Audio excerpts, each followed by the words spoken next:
The carriage overturned in the rain, and the man who climbed out of it was not supposed to exist. He knelt in the mud with blood running warm down the side of his face, and the first thing he did, before he checked his own bones, before he cursed the storm, or the broken wheel, or the horse screaming somewhere in the dark, was reach for the woman lying half beneath the wreckage and whisper a name that was not his own.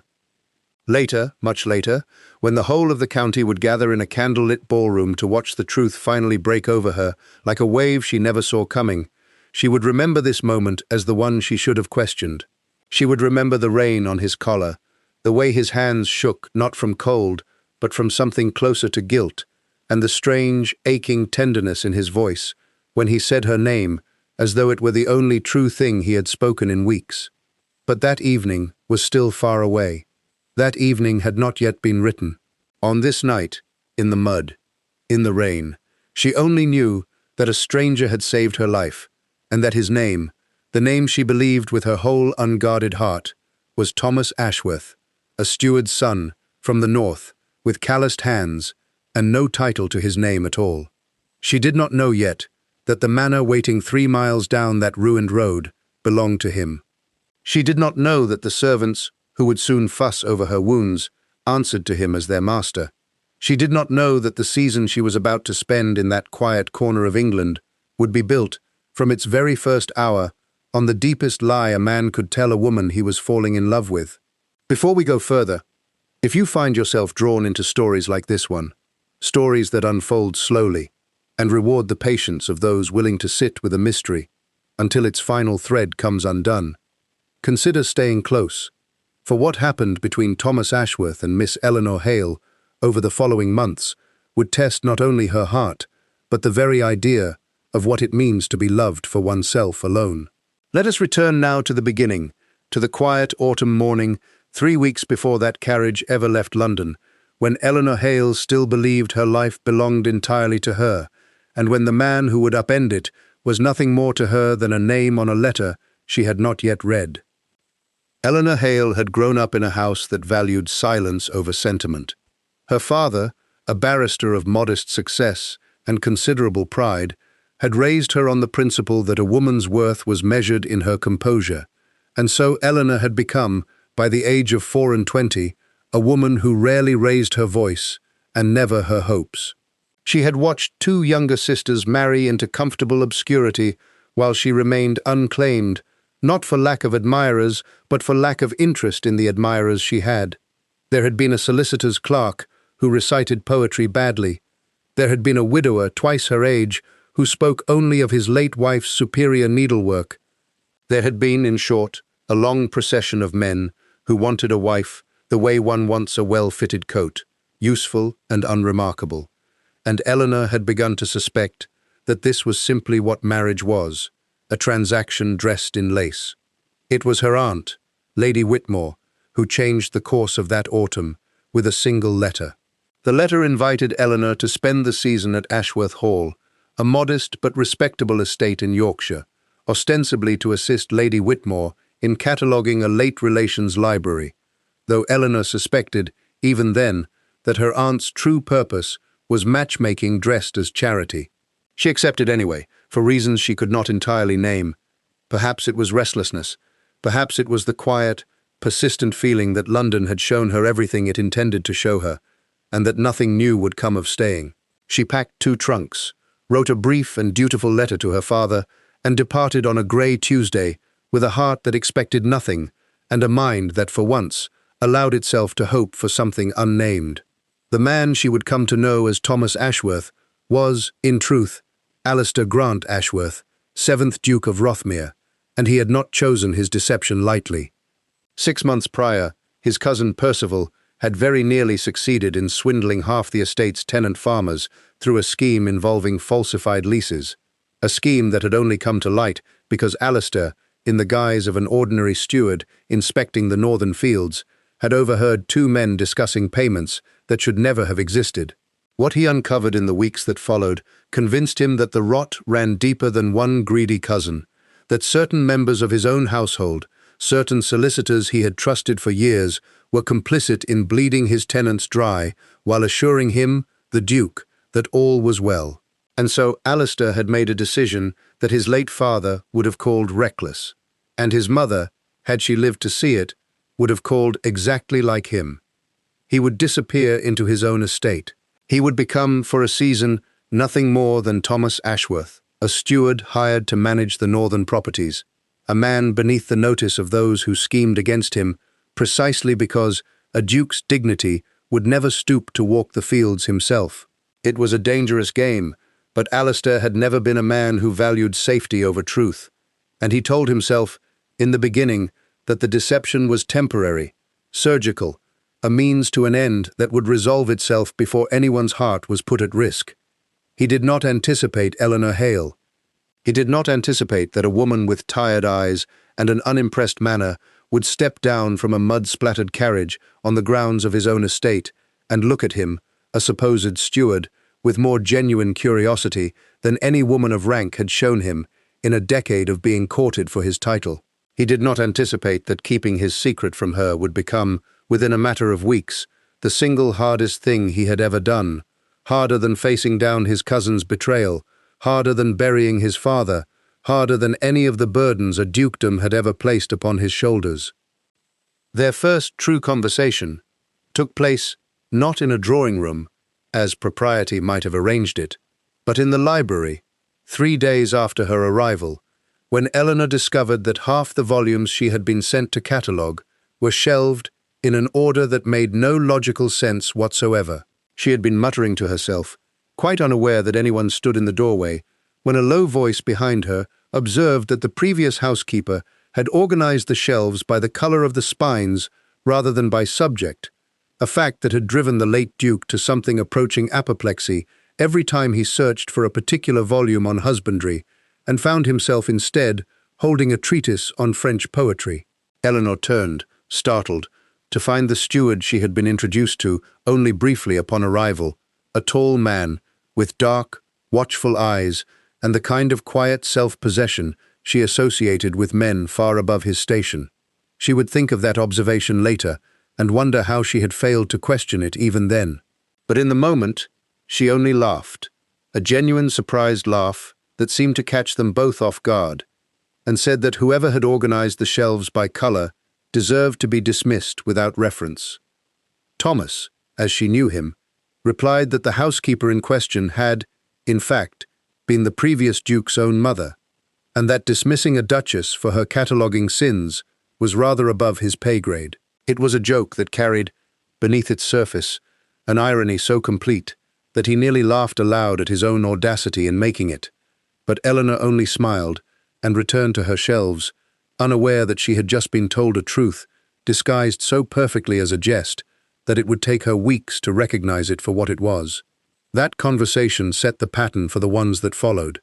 He would appear, ostensibly on estate business, and linger longer than estate business required. She would ask him questions about the land, the tenants, the history of the hall, and find that his answers carried a depth of knowledge and affection that seemed unusual for a hired steward, though she attributed this, in her own generous way, to a man who simply loved his work more than most. Neither of them spoke of what was growing between them, not yet, but both of them felt it, the way one feels a change in weather before the first drop of rain, a pressure building in the air that promises something is coming, something neither of them was prepared to stop. It was Lady Whitmore who first voiced the concern that Eleanor herself had been too careful to examine. Barely a fortnight into her niece's stay, the older woman remarked, over tea, that Eleanor seemed remarkably attentive to the affairs of a mere steward, and that such attention, however innocent, might raise questions among the neighbouring families should it be observed. Eleanor bristled at the implication, insisting that her interest in Thomas Ashworth's opinions on the estate's ledgers was purely intellectual, a matter of curiosity rather than affection. But even as she said the words, she felt their hollowness settle uncomfortably in her chest. She was, she realized with some private alarm, thinking of him at odd hours. She found herself composing questions to ask him the following morning, questions that had little to do with ledgers and everything to do with wanting to hear him speak. She noticed the particular way he paused before answering a difficult question, as though weighing not just what was true but what was kind. She noticed that he never spoke ill of the tenants, even the difficult ones, and that when he discussed the estate's history, he did so with a proprietary tenderness that seemed, in hindsight, almost impossible to explain in a man who claimed only to manage the land rather than own it. But Eleanor did not yet allow herself to draw the conclusion that lay just beneath these observations. She was, after all, a woman who had been taught from childhood that hope was a luxury best rationed carefully, and so she told herself that her fascination with Thomas Ashworth was simply the fascination of a bored woman finding intellectual stimulation in unlikely quarters. She did not yet let herself believe that she was falling in love with him. That admission would come later, forced from her not by her own quiet reflection, but by an act of near tragedy on a rain-soaked road, an act that would leave her wounded, frightened, and utterly certain of her own heart for the first time in her adult life, even as it left her more deceived than she had ever been. The accident occurred on a night when Eleanor had insisted on returning from the neighbouring parish alone, against Lady Whitmore's wishes, following a visit to a former governess who had fallen ill. The roads, dry when she departed, turned treacherous within the hour as a sudden autumn storm rolled down from the moors, and the carriage, navigating a sharp bend too quickly in the driver's haste to outrun the worsening weather, struck a fallen branch and overturned into a ditch. Eleanor remembered little of the impact itself, only a violent lurching, a scream she could not tell was her own or the driver's, and then the strange, ringing silence that followed, broken only by rain and the horse's distant panic. She did not know how long she lay there before she heard footsteps splashing through the mud toward her, before strong hands were carefully extracting her from the wreckage,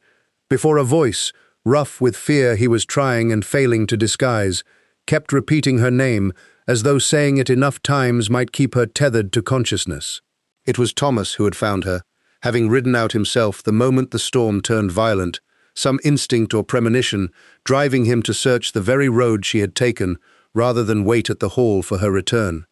He carried her the last half-mile himself, when the horse proved too skittish to bear additional weight, and Eleanor, drifting in and out of a pained half-awareness, would remember afterward only fragments. The warmth of his coat wrapped around her shoulders, despite his own soaked clothing,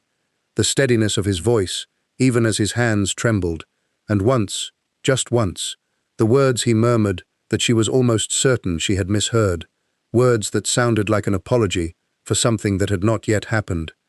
She was too injured and too frightened that night to question what he might have meant. It would be weeks before she understood that his apology had been the truest thing he ever said to her. She woke the following morning in an unfamiliar but comfortable bedchamber within Ashworth Hall itself, her ankle bound and throbbing, her memory of the previous night arriving in disjointed pieces. Lady Whitmore sat at her bedside, visibly shaken, explaining that the physician had been summoned and had pronounced Eleanor fortunate, bruised and sprained, but whole, thanks entirely to the steward's swift action. It was in the days that followed, as Eleanor recovered under the household's careful attention, that she began to notice things she had previously allowed herself to overlook. The housekeeper addressed Thomas with a deference that seemed excessive for a steward, a slight but unmistakable bow of the head, a hesitance before contradicting him even on trivial matters. The physician, upon leaving her room, had bowed to Thomas in the hallway in a manner Eleanor glimpsed through her half-open door, a manner one reserved for men of considerable rank. And once, when Thomas came to inquire after her recovery, an elderly tenant farmer passing in the corridor outside had murmured something that sounded unmistakably like "Your Grace," before catching himself and correcting to a stammered "Sir." Eleanor said nothing of these observations at first, turning them over privately in the long hours she spent confined to her bed, testing them against the version of Thomas Ashworth she had built in her mind over the preceding weeks. She did not want to believe what the pieces suggested. She told herself she was imagining things, that her fall had rattled her more than the physician's assessment indicated,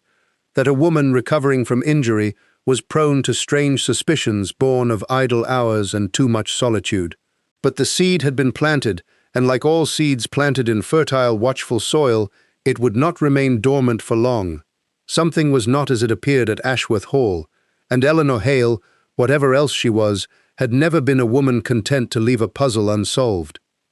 The truth arrived not through her own investigation, as she might have expected, but through the careless mouth of Lord Cavendish, a neighbouring gentleman who called upon Lady Whitmore a fortnight after the accident,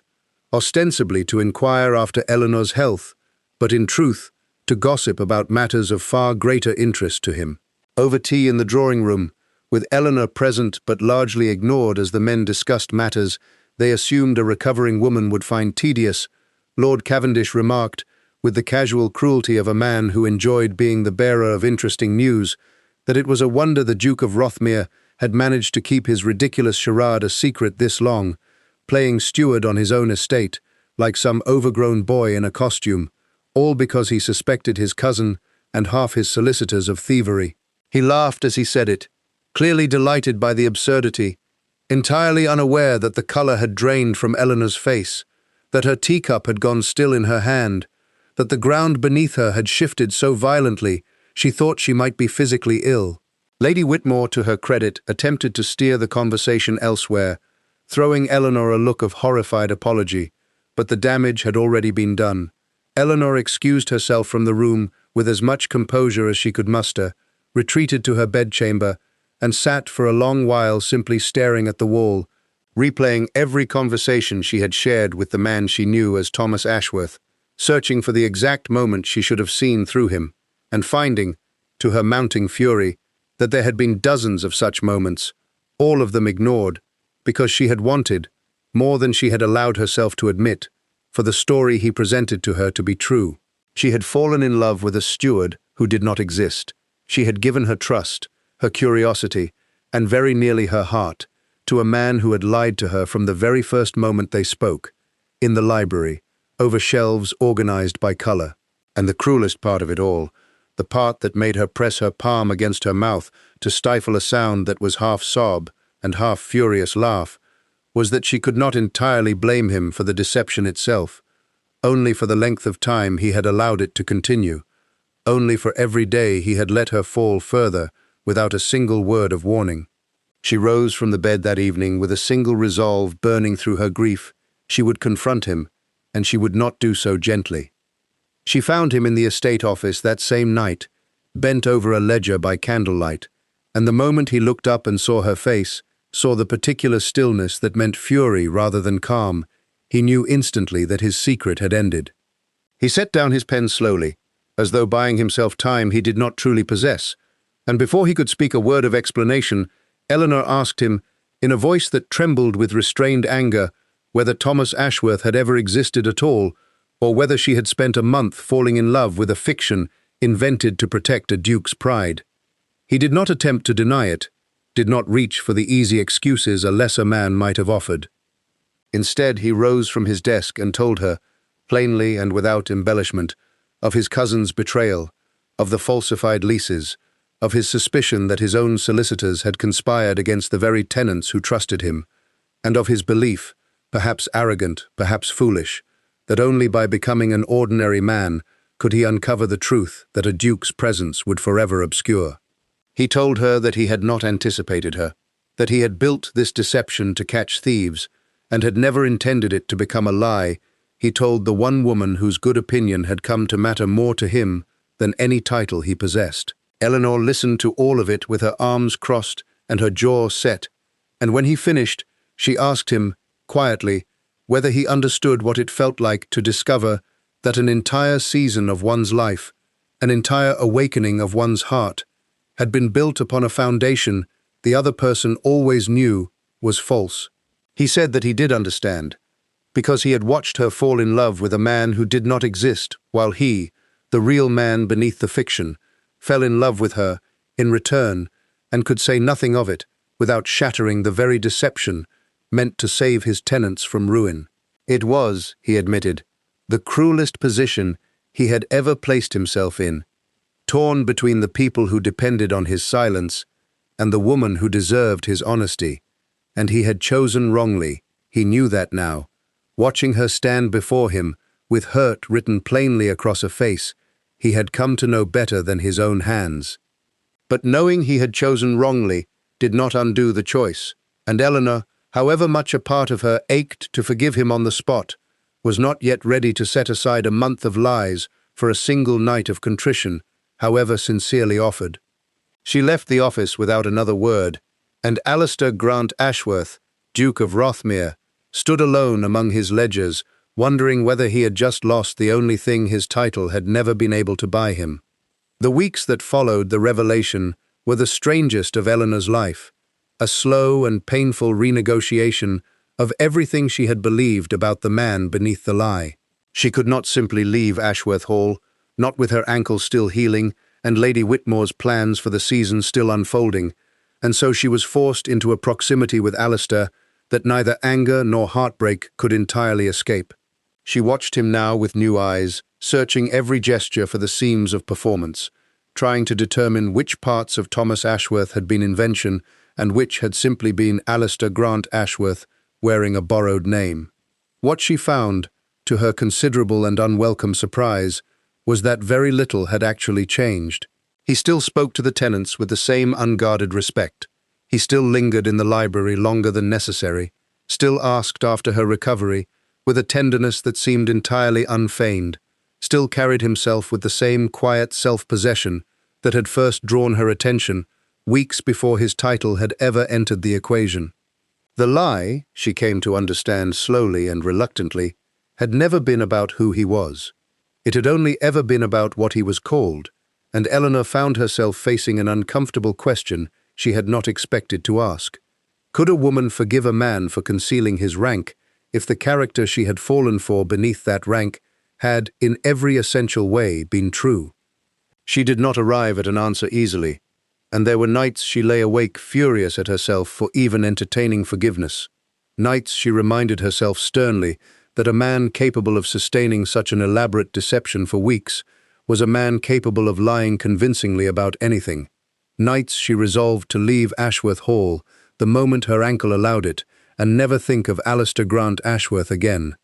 But there were other nights too, nights when she remembered the particular steadiness of his voice as he carried her through the rain, the trembling apology she now understood in full, and she found herself softening despite every rational objection she had constructed against it. It was during this uncertain period that a second, more dangerous threat began to surface, one that would force Eleanor to decide, far sooner than she wished, whether her feelings for Alistair could survive not just his deception, but the very real danger his cousin's schemes had placed upon them both. Percival Ashworth, the cousin whose fraudulent leases had first driven Alistair into hiding on his own land, had not remained idle during the weeks his deception unfolded.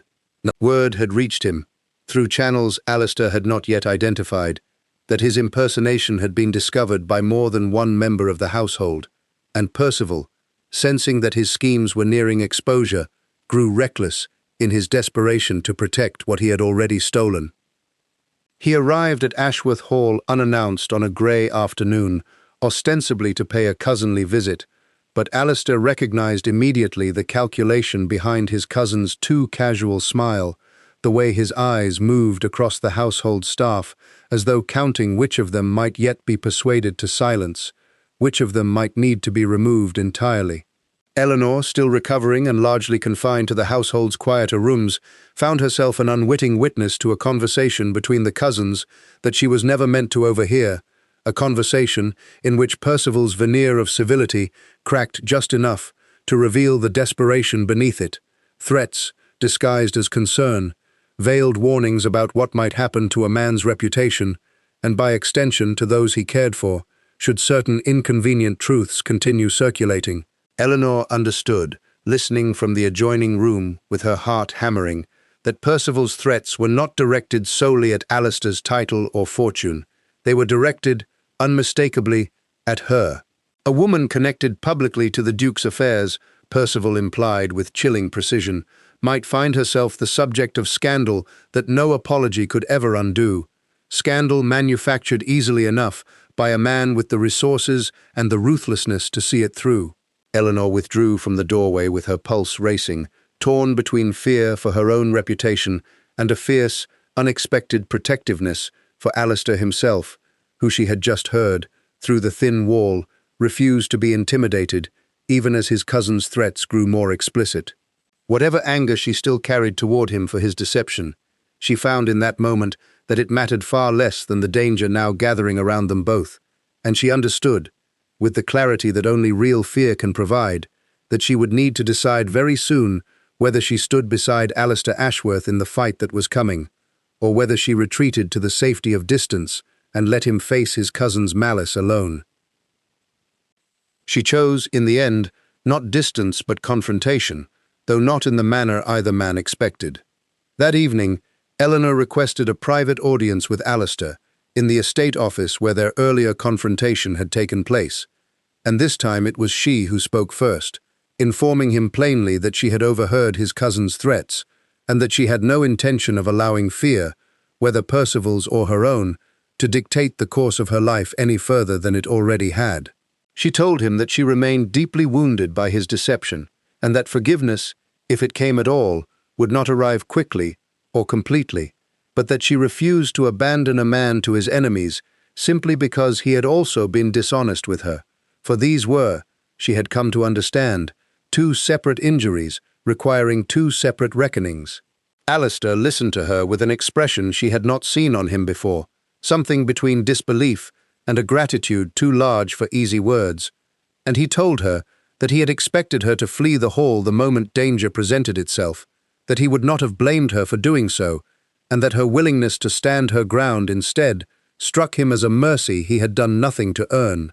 Together, over the following days, they began piecing together the evidence needed to expose Percival's fraud definitively. Evidence scattered across ledgers Eleanor herself had inadvertently begun organizing during her recovery. Evidence that revealed a pattern of falsified signatures and diverted rents stretching back nearly 2 years. It was Eleanor's careful eye for detail, honed by years of her father's exacting legal standards, that identified the final piece of proof Alistair had been missing, a discrepancy in a solicitor's handwriting that no one else in the household had thought to examine closely enough to notice. Working alongside him through those tense, candlelit evenings, poring over documents that might yet save both his estate and his reputation, Eleanor found herself falling in love with him all over again,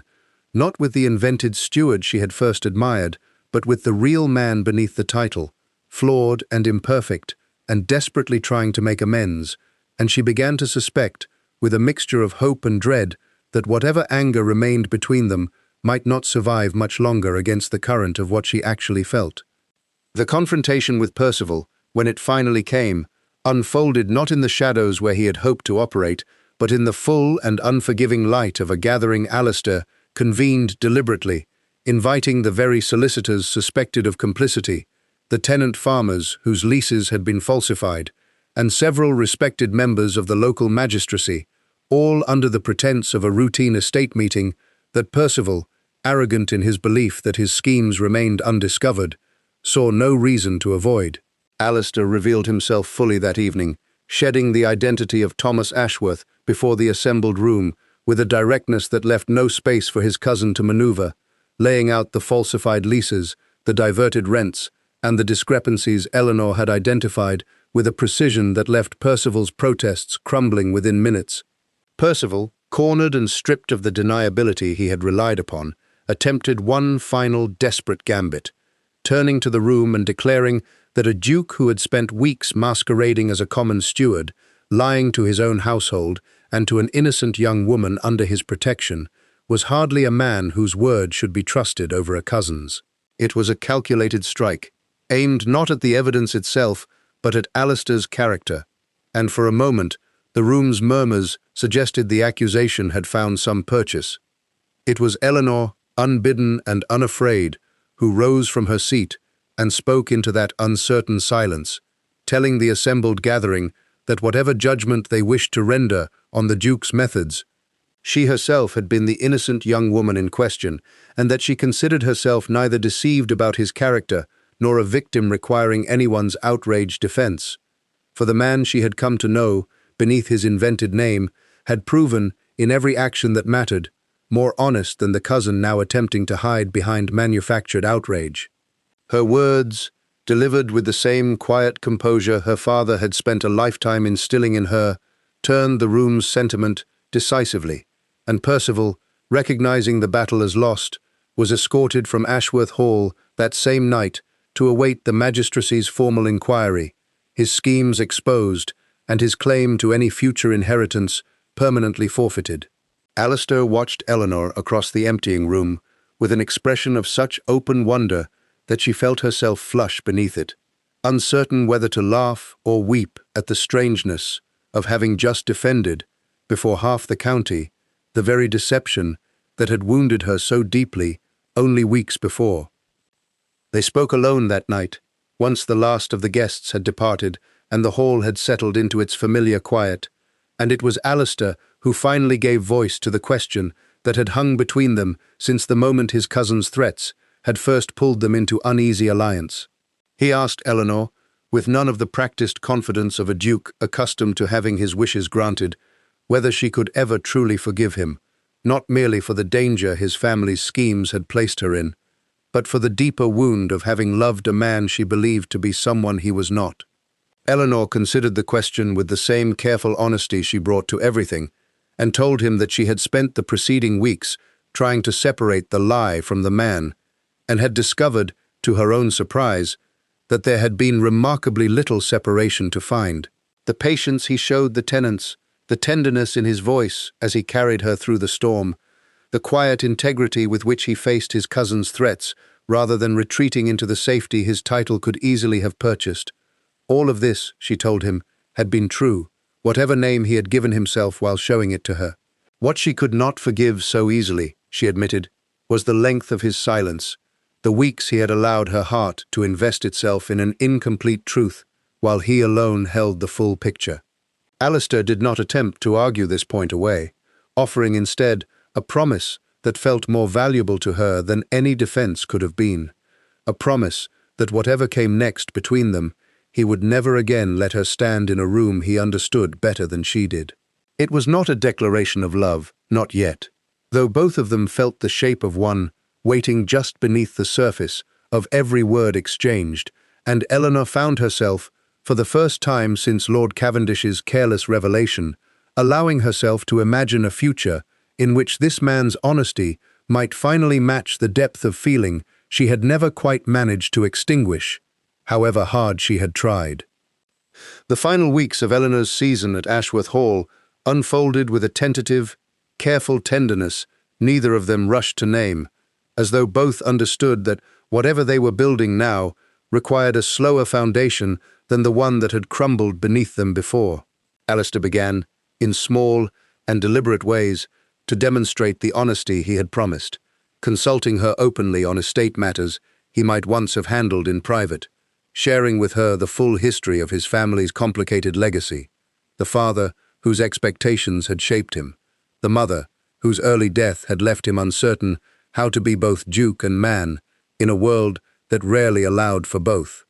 Eleanor, in turn, found herself opening in ways she had never permitted with the string of unremarkable suitors London had once offered her, telling him of her own father's rigid expectations, the sisters who had married safely into obscurity while she waited for something she could not have named until she found it standing in a stable yard in a plain wool coat. Lady Whitmore, watching this slow rapprochement unfold with the satisfied air of a woman who had suspected such an outcome from the very beginning, began quietly making arrangements for a formal announcement,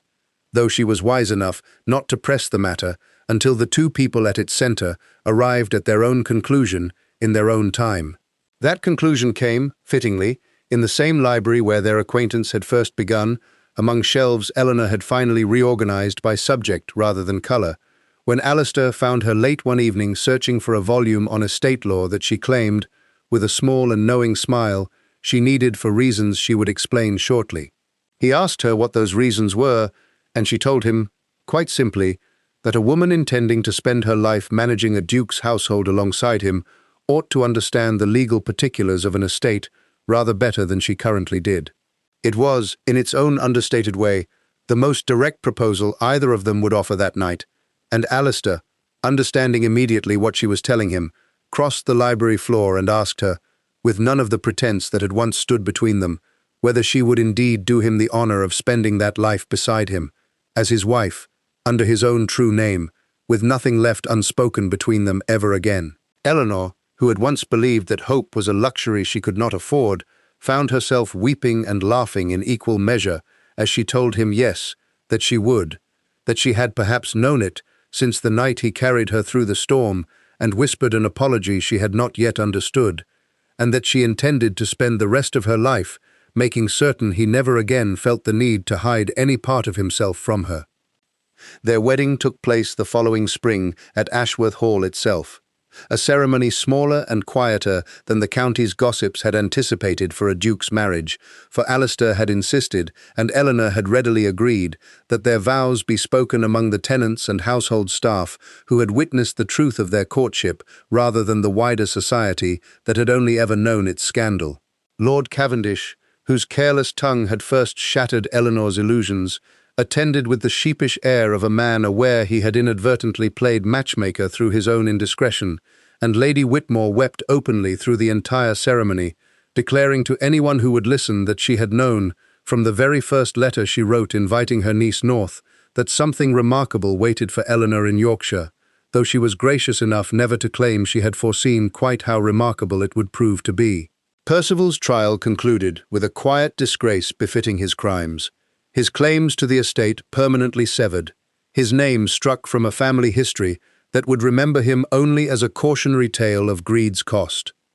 Eleanor Hale became Eleanor Ashworth, Duchess of Rothmere, though those who knew her best understood that the title mattered to her far less than the name beneath it, the real man she had first met, not as a duke, but as a steward with quiet eyes and calloused hands, a man who had lied to protect people he loved, and had, in protecting them, accidentally found the one person capable of loving him without any lie at all. In the years that followed, Ashworth Hall would become known throughout the county not for the scandal of its duke's temporary disguise, but for the unusual openness with which its master and mistress conducted their affairs, consulting tenants and staff alike, with a transparency that seemed almost radical for their station, born entirely of a season when secrecy had nearly cost them everything that mattered. And on quiet evenings, when the household had settled and the candles burned low in the library where it had all begun, Alistair would sometimes ask his wife, half in jest and half in genuine wonder, whether she had ever truly forgiven him for those weeks of deception. And Eleanor would always answer the same way, telling him that she had never needed to forgive the man she fell in love with, only the title he had hidden behind, and that she had long since decided the man was worth every complicated truth it had taken to finally reveal him whole.